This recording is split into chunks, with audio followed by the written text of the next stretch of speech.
প্রিয় ছাত্রছাত্রীরা, আশা করি তোমরা সকলে ভালো আছো। আজকে আমি গ্রামারের যে অংশটা পড়াবো সেটা হচ্ছে ন্যারেশন। তোমরা অনেকেই ন্যারেশন শিখতে চেয়েছো। অনলাইন ক্লাসে আজকে আমি শেখাবো ডাইরেক্ট অ্যান্ড ইনডাইরেক্ট স্পিচ। কোনো বক্তব্যকে আমরা দুভাবে বলতে পারি। We may report the words of a speaker in two ways. কিভাবে? একটা হচ্ছে বক্তার বক্তব্যকে অবিকৃত রেখে বলতে পারি, অর্থাৎ তিনি যেভাবে কথাগুলি বলেছেন সেভাবেই আমরা বলতে পারি। যেমন আমি আজকে তোমাদের বললাম যে আমি আজ তোমাদের ন্যারেশন পড়াবো। তোমরা যদি এই কথাটা বলো যে ম্যাডাম বললেন আমি আজ তোমাদের ন্যারেশন পড়াবো, তার মানে আমার কথাগুলোকে অবিকৃত রেখে বললে, এটাকে বলা হবে ডাইরেক্ট স্পিচ বা প্রত্যক্ষ উক্তি। এবার এই কথাটাকে যদি তোমরা নিজের মতন করে সাজিয়ে বলো, মানে আমার বক্তব্যকে একদম অবিকৃত না রেখে নিজের মতন করে বলো যে ম্যাডাম বললেন যে তিনি আজ আমাদের ন্যারেশন শেখাবেন, তাহলে এই যে বক্তার বক্তব্যকে নিজের ভাষায় বলা, এটাকে বলা হয় ইনডাইরেক্ট স্পিচ বা পরোক্ষ উক্তি। তাহলে বক্তার বক্তব্যকে অবিকৃত রেখে বলাকে আমরা বলবো ডাইরেক্ট স্পিচ, এবং বক্তার বক্তব্যকে একটু পরিবর্তন করে নিজের ভাষায় বলা হলে অর্থ একই থাকবে কিন্তু একটু রূপ পরিবর্তন করে বলা, তাহলে সেটা হবে ইনডাইরেক্ট স্পিচ। আর এই যে ডাইরেক্ট স্পিচ থেকে ইনডাইরেক্ট স্পিচে আসা, অর্থাৎ প্রত্যক্ষ উক্তি থেকে পরোক্ষ উক্তিতে আসা, এটাকেই বলা হয় ন্যারেশন। ন্যারেশন শব্দটা এসছে ন্যারেট করা বা বর্ণনা করা থেকে। এবার আমরা জানবো যে ন্যারেশন করতে গেলে আমাদের কি কি নিয়ম জানতে হবে। তার আগে তোমাদের আমি বলে দিই, তোমরা নিশ্চয়ই জানো যে ফাংশন অনুযায়ী বাক্যকে আমরা 5 ভাগে ভাগ করে থাকি। অ্যাজার্টিভ সেন্টেন্স বা বর্ণনামূলক বাক্য, ইন্টারোগেটিভ সেন্টেন্স বা প্রশ্নবোধক বাক্য, ইম্প্যারাটিভ সেন্টেন্স অর্থাৎ আদেশ উপদেশ অনুরোধমূলক বাক্য, ইম্প্যারাটিভ সেন্টেন্স যেখানে অপটেটিভ সেন্টেন্স যেখানে ইচ্ছে বা প্রার্থনামূলক বাক্য বোঝায়, এবং এক্সক্লামেটরি সেন্টেন্স অর্থাৎ যেখানে আবেগ, উচ্ছ্বাস, দুঃখ, আনন্দ, বিস্ময় প্রভৃতি বোঝায়। এবার ন্যারেশন চেঞ্জের কিছু নিয়ম সব বাক্যের ক্ষেত্রেই একই থাকে, কিন্তু কিছু কিছু নিয়ম কিন্তু বাক্য ভেদে একটু বদলে যায়। আজকে প্রথমে আমি তোমাদের যে নিয়মগুলো শেখাবো সেটা বিশেষত সব ধরনের বাক্যের ক্ষেত্রেই, তবে আমি প্রথমে অ্যাজার্টিভ সেন্টেন্স বা বর্ণনামূলক বাক্যের ক্ষেত্রে শেখাবো। ন্যারেশন চেঞ্জের যে প্রথম নিয়ম, rules for changing direct two indirect speech, প্রথম নিয়ম হচ্ছে যে ডাইরেক্ট স্পিচে ইনভার্টেড কমা দিয়ে যে বক্তব্যটি আছে সেই ইনভার্টেড কমা তুলে দিয়ে ইনডাইরেক্ট স্পিচে দ্যাট বসবে, অর্থাৎ ইনভার্টেড কমা উঠে গিয়ে ইনডাইরেক্ট স্পিচে দ্যাট বসবে। এরপর তোমরা খেয়াল করো যে বাঁ দিকের ভার্বটাকে আমরা বলি রিপোর্টিং ভার্ব, আর যে বক্তব্যটা আছে সেই ভার্বটাকে আমরা বলি রিপোর্টেড স্পিচের ভার্ব। রিপোর্টিং ভার্ব যদি প্রেজেন্ট টেন্স বা ফিউচার টেন্সে থাকে তাহলে রিপোর্টেড স্পিচের টেন্সের কোনো পরিবর্তন হবে না। অর্থাৎ যদি থাকে হি সেজ আই অ্যাম ইল, তাহলে ইনডাইরেক্ট স্পিচেও গিয়ে হবে হি says that he is ill. এখানে দেখো অ্যামটাও প্রেজেন্ট টেন্সে ছিল, ইজটাও প্রেজেন্ট টেন্সে হলো, তার রূপ পরিবর্তন হলো, অর্থাৎ অ্যামের বদলে প্রেজেন্ট টেন্সের অন্যান্য যে রূপগুলো ইজ বা আর সেটা আমি ব্যবহার করতে পারবো, কিন্তু টেন্সের চেঞ্জ করতে পারবো না। তাহলে বাঁ দিকের রিপোর্টিং ভার্ব যদি প্রেজেন্ট অথবা ফিউচার টেন্স থাকে তাহলে ডান দিকে রিপোর্টেড স্পিচের ভার্বে ইনডাইরেক্ট স্পিচের ক্ষেত্রে কোনো পরিবর্তন হবে না। আর কোন কোন ক্ষেত্রে পরিবর্তন হবে না? যদি বাক্যটি ইউনিভার্সাল ট্রুথ বা নিত্য সত্য, চিরন্তন সত্যকে বোঝায়, যেমন ঈশ্বর মঙ্গলময়, গঙ্গা একটি পবিত্র নদী, হিমালয় ভারতের উত্তর দিকে রয়েছে, এই ধরনের চিরন্তন সত্যের কোনো পরিবর্তন হবে না। আর কোন ক্ষেত্রে টেন্সের পরিবর্তন হবে না ইনডাইরেক্ট স্পিচে? সেটা হচ্ছে যদি কোনো হ্যাবিচুয়াল ফ্যাক্ট অর্থাৎ নিত্যকালীন অভ্যেসকে বোঝানো হয়, তাহলেও টেন্সের পরিবর্তন ইনডাইরেক্ট স্পিচে হবে না।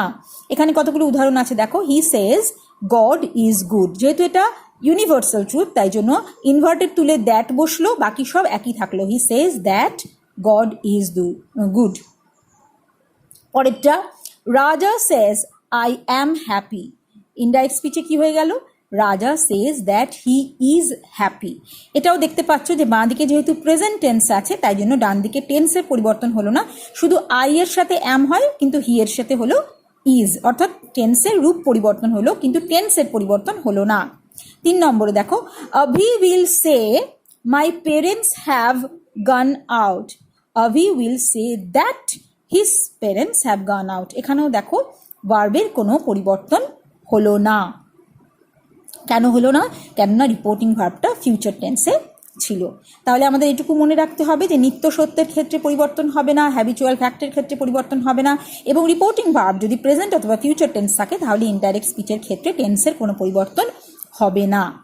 আরেকটা জিনিস আমাদের মনে রাখতে হবে, সেটা কি, যে পার্সোনাল প্রোনাউনগুলো আছে আই, উই, শি, হার, এইগুলো বা পজেসিভ যে অ্যাডজেক্টিভসগুলো আছে যেমন মাই, ইয়োর, এই জিনিসগুলো ইনডাইরেক্ট স্পিচে চেঞ্জ হয়ে যাবে। যেমন আমি যদি বলি যে I am writing a letter, তাহলে ধরো Bina says I am writing a letter, তাহলে ইনডাইরেক্ট স্পিচে গিয়ে কী হবে, Bina says that she is writing a letter. এখানে আইটা শি হয়ে গেল, কারণ বিনা বলছে যে সে একটি চিঠি লেখে, এখানে আমিটা পরিবর্তিত হয়ে সে হয়ে গেল।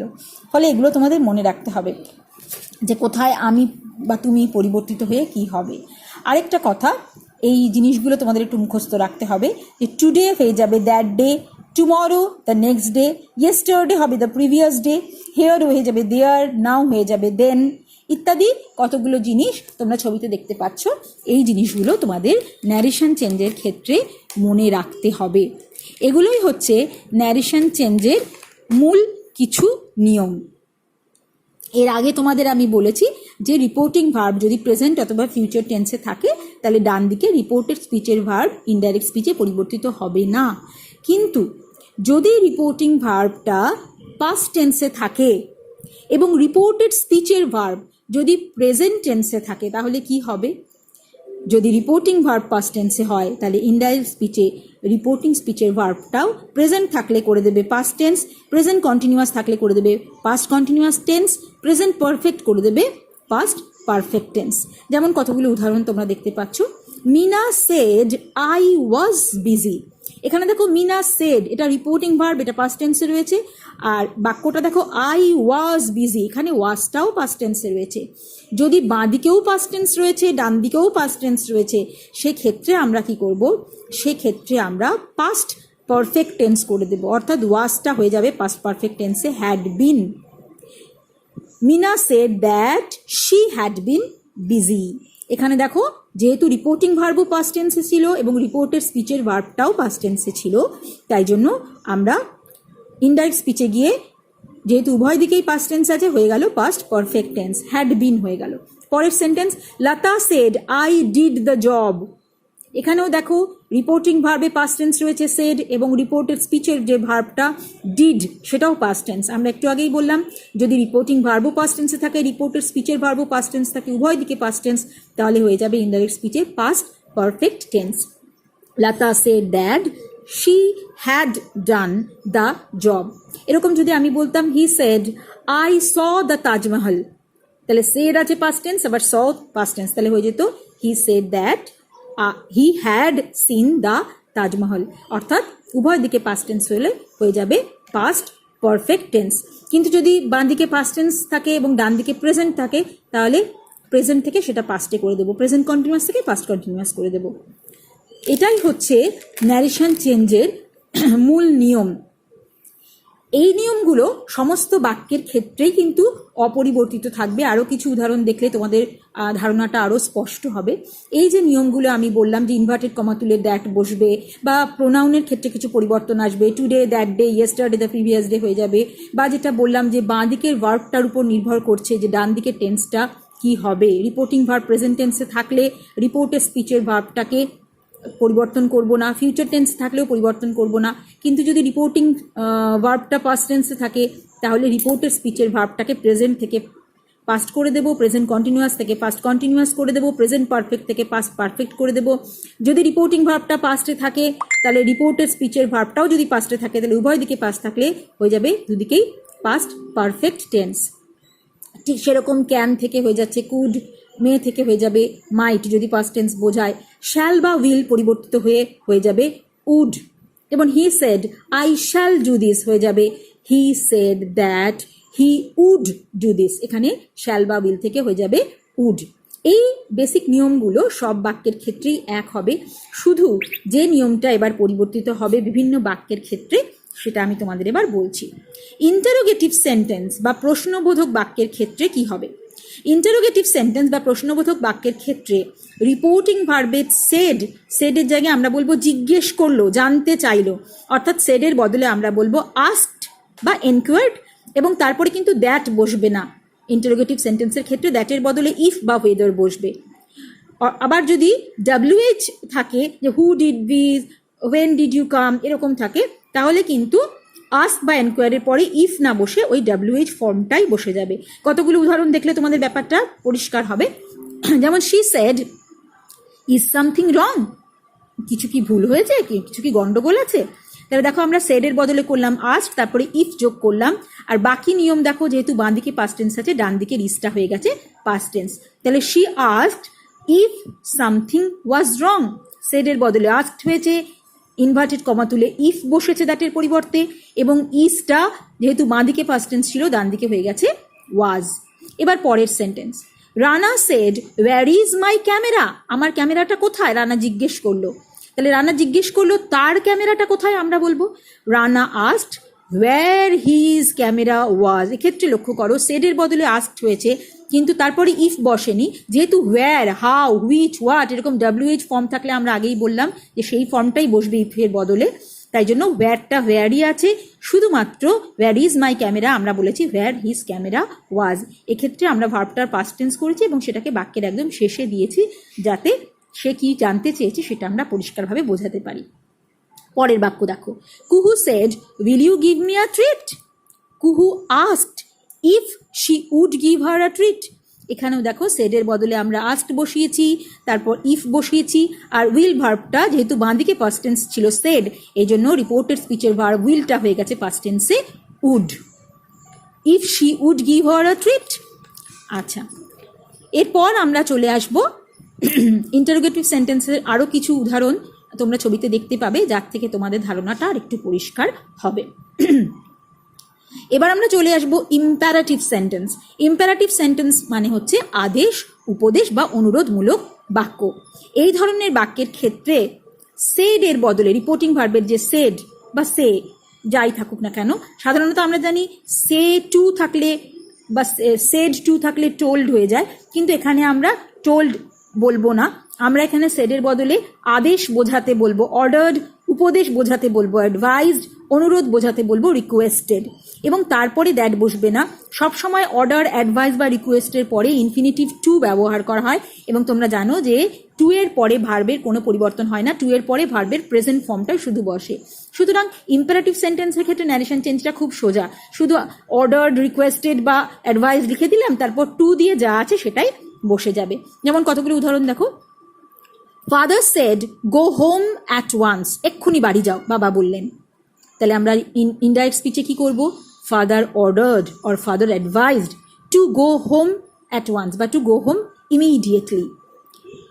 এখানে আমরা সেডের বদলে অর্ডার বা অ্যাডভাইস ব্যবহার করেছি, এবং টু বসানোর পর যেহেতু ভার্বের পরিবর্তন হয় না, যেন গো হোম অ্যাট ওয়ান্স যা ছিল তাই রেখে দিয়েছি। পরেরটা, Bina said don't touch the box, Bina বলল বাক্সটাতে হাত দিও না, স্পর্শ করো না। তাহলে বিনা অ্যাডভাইসড বলতে পারি বা বিনা রিকোয়েস্টেড। নট টু, ডোন্ট থাকলে হয়ে যাচ্ছে not to touch the box. এরকম আরও অনেক উদাহরণ তোমরা দেখতে পাবে। এবার আমরা চলে আসছি একদম পঞ্চম বাক্যের ক্ষেত্রে, অর্থাৎ এক্সক্ল্যামেটরি সেন্টেন্সেসের ক্ষেত্রে। বুঝতেই পারবে বাক্যের শেষে বিস্ময়বোধক চিহ্ন রয়েছে, তা দেখে বোঝা যায় যে এটা এক্সক্ল্যামেটরি সেন্টেন্স। আবেগ, দুঃখ, আনন্দ, উচ্ছ্বাস, বিস্ময় প্রভৃতি বোঝাতে ইনডাইরেক্ট স্পিচে সেডের পরিবর্তে এখানে কি লিখবো, আনন্দ হলে এক্সক্লেমড ইন জয়, দুঃখ হলে এক্সক্লেমড ইন সরো, বিস্ময় বোঝাতে এক্সক্লেমড ইন ওয়ান্ডার, বা তোমরা শুধু এক্সক্লেমড কথাটাও লিখতে পারো, এবং তারপরে দ্যাট বসবে অবশ্যই, এবং বাকি নিয়ম একই থাকবে। অর্থাৎ আগে যেমন আমরা শিখেছি যে বাঁ দিকের ভার্বটার উপরে ডান দিকের ভার্বের টেন্সটা নির্ভর করবে, সেই একই নিয়ম এখানেও প্রযোজ্য হবে। এবার কতগুলো উদাহরণ আমরা দেখে নিই। He said alas the man is dead, সে বলল হায় হায় লোকটি মারা গেছে। তাহলে দুঃখের সাথে বলেছে, আমরা এখানে সেডের বদলে কি লিখবো, he exclaimed in sorrow that the man was dead. তাহলে সেডের বদলে আমরা এক্সক্লেইমড ইন সরো লিখেছি। অ্যালাস শব্দটা যেহেতু দুঃখকে বোঝাচ্ছে, ওই জন্য আমরা এক্সক্লেইমড ইন সরো লিখে নিয়েছি, আর লেখানোর দরকার নেই। দ্যাট বসলো, এবং দেখো ইজ ভার্বটা যেহেতু বাঁ দিকে পাস্ট টেন্স ছিল, ডান দিকে পাস্ট টেন্স হয়ে গেছে, ইজ হয়ে গেছে ওয়াজ। পরেরটা, Bina said hurrah we have won the match, Bina exclaimed in joy that they had won the match. Bina বলেছে আমরা জিতেছি, আমরা কি বলবো যে বিনা বললো যে তারা ম্যাচটা জিতে ফেলেছে। তাহলে সেডের বদলে যেহেতু হুররা আনন্দ বোঝাচ্ছে তাই আমরা করলাম এক্সক্লেইমড ইন জয়, তারপরে দ্যাট বসলো। ওরা বলেছে উই, আমরা করে দিলাম ইনডাইরেক্ট স্পিচে দে। আর হ্যাভটা দেখো বাঁদিকে পাস্ট টেন্স ছিল বলে ডান দিকেও হ্যাভটা হয়ে গেছে হ্যাড। পরের sentence, she said what a fool you are, বিস্ময়ের সাথে বলেছে তুমি কি বোকা। She exclaimed in wonder that he was a great fool. এখানেও দেখো সেডের বদলে এক্সক্লেইমড ইন ওয়ান্ডার বলেছে, তারপরে দ্যাট বসেছে। এখানে বলেছে তুমি কি বোকা, হোয়াট দিয়ে কিন্তু আমরা ওয়ান্ডারকে বোঝাচ্ছি, তাই জন্য হোয়াটটা আমরা ব্যবহার করলাম না। এখানে আর এর পরিবর্তে আমরা পাস্ট টেন্সে করলাম ওয়াজ, যেহেতু বাঁ দিকে রিপোর্টিং ভার্বটা পাস্ট টেন্স ছিল। হি ওয়াজ এ গ্রেট ফুল। এইভাবেই ন্যারেশন চেঞ্জের আরও অনেক উদাহরণ আছে। তোমরা যে বেসিক নিয়মগুলো বারবার ছবিটা দেখবে, দরকার হলে পজ করে করে ধীরে ধীরে পড়বে এবং দেখে বোঝার চেষ্টা করবে। উদাহরণগুলো একটা একটা করে দেখে বোঝার চেষ্টা করবে। আশা করি বুঝতে পারবে। তোমাদের বইতে অনেক এক্সাম্পলস আছে এক্সারসাইজে, সেই এক্সারসাইজগুলো করবে, আমাকে হোয়াটসঅ্যাপে সেই এক্সারসাইজগুলো করে পাঠাবে, আমি কারেকশন করে দেবো।